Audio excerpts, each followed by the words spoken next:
All right. So let's just kind of start to dive into understanding what technical debt is and how does it impact your Salesforce platform.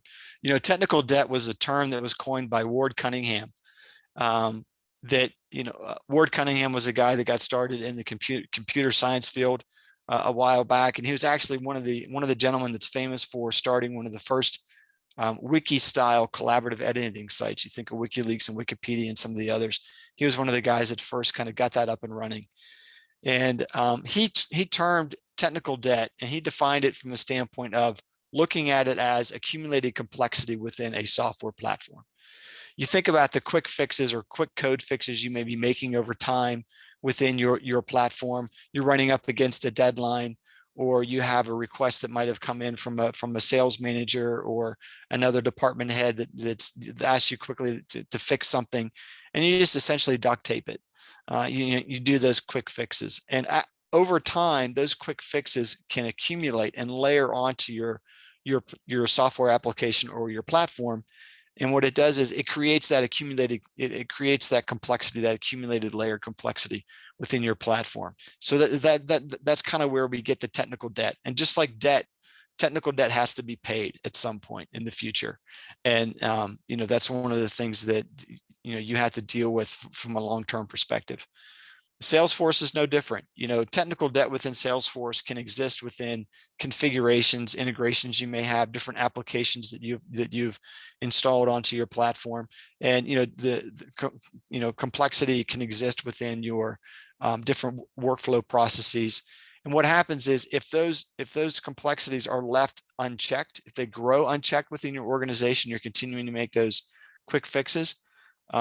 Those can add a lot of complexity to your system and gum up the efficiency of your platform. And over time, again, left unchecked, it's just not going to create that type of efficiency that you're looking for. And what type of negative impact does that have on your platform? Well, think about it from a business operational standpoint. It prohibits your Salesforce platform to be scalable and agile. Particularly this past year, we've really seen the consequences with sort of this, economic disruption the pandemic has caused over the past year or so. Business operations and even software platforms, they need to be scalable and they need to be agile. If your Salesforce platform is not running well, if you don't have a proper maintenance plan in place to be able to evaluate it, it's not going to be able to respond to the demands of the marketplace, the customers that you're serving. So it'll lack that scalability and agility. And obviously, everybody talks about poor user adoption. We saw that in the survey we just did. And it leads to distorted success metrics. It leads to misinformed and underinformed decisions. You think about the reports and dashboards and all the metrics and the key performance indicators you typically track, in Salesforce. Those are used for the purpose of enabling you and your business leaders to make the appropriate decisions to help grow your business, strategically and be able to serve your clients. If the platform isn't running correctly, if you have the wrong type of information, you're going to make the wrong decisions because you're not looking at the right type of information within your platform. So technical debt really can have a profound negative impact within your Salesforce platform. In the next couple slides, we're going to go through and understand technical debt a little bit more. So let's go ahead and do that. Okay, so this is really a great matrix that Christopher Mazzelli from Salesforce, he's a Salesforce Platform Success Director, and he sort of put together this matrix, which I think is a fantastic matrix that really kind of outlines where technical debt exists within a Salesforce platform. And we sort of categorize it from the standpoint of complexity, limits, performance, training and testing, user adoption, and data quality. And just a number of the areas I'd like to sort of point out where technical debt exists within your platform. Custom objects and fields. Over time, if you're creating a lot of custom objects, if you're creating a lot of fields, if you have different Salesforce administrators, that are, over time have created a number of those objects and fields, it can add that type of layered complexity, within your Salesforce platform. Custom tabs and apps, of course, page layouts and record types can have a real profound negative impact in terms of technical debt. installed packages that you may be putting onto your platform. One of the things that you'll learn throughout this presentation today, Salesforce Optimizer, that we'll talk about in a little bit, it doesn't necessarily evaluate installed applications or packages that you sort of bring in. So, you have to be aware of the type of technical debt that might exist within, installed packages that you're bringing into your platform. Two big things down at the end there, reports and dashboards and roles and profiles. You may have reports and dashboards within your platform that haven't been used in 90 days. They haven't been used in 6 months to a year.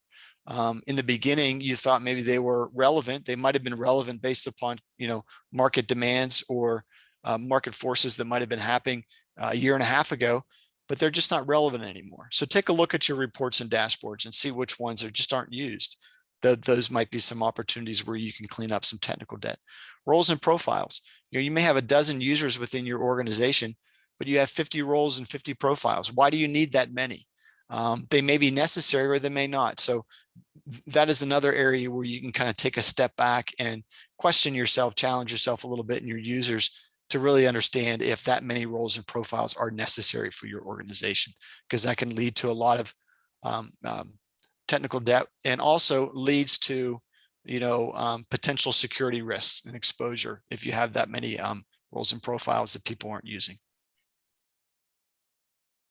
Okay, so here are some additional examples as to where you can start looking for technical debt within your Salesforce platform.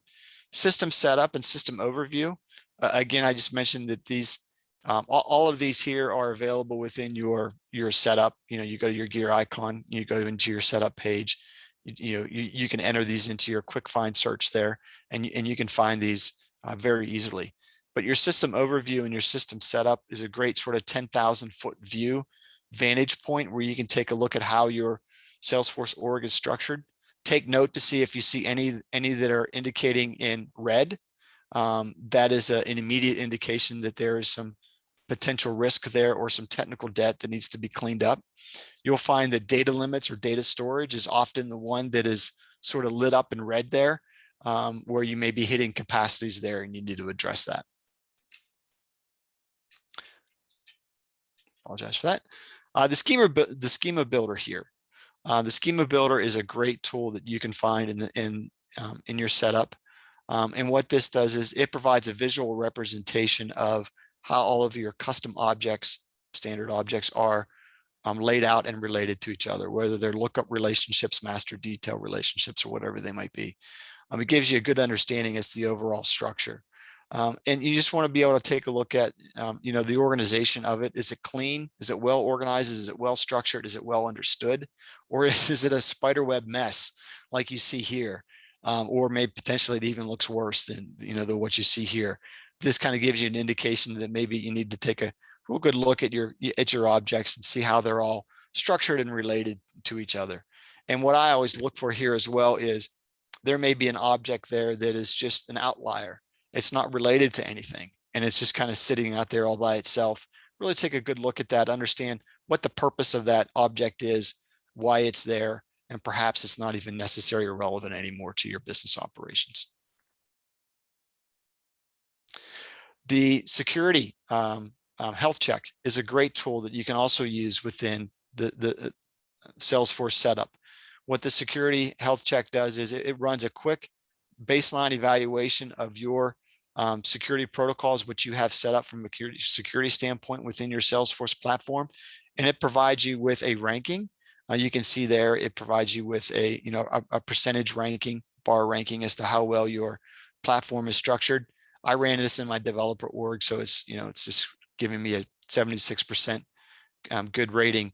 But what you can see down there below is it's also identifying some critical areas that you need to kind of go in and take a look at immediately. And sometimes these are low-hanging fruit. These are quick fixes that you might be able to do that provide you with some immediate ROI that can be able to improve your org health right away. And just wanted to mention as well, you can see there the Salesforce Optimizer and the 5-star health check.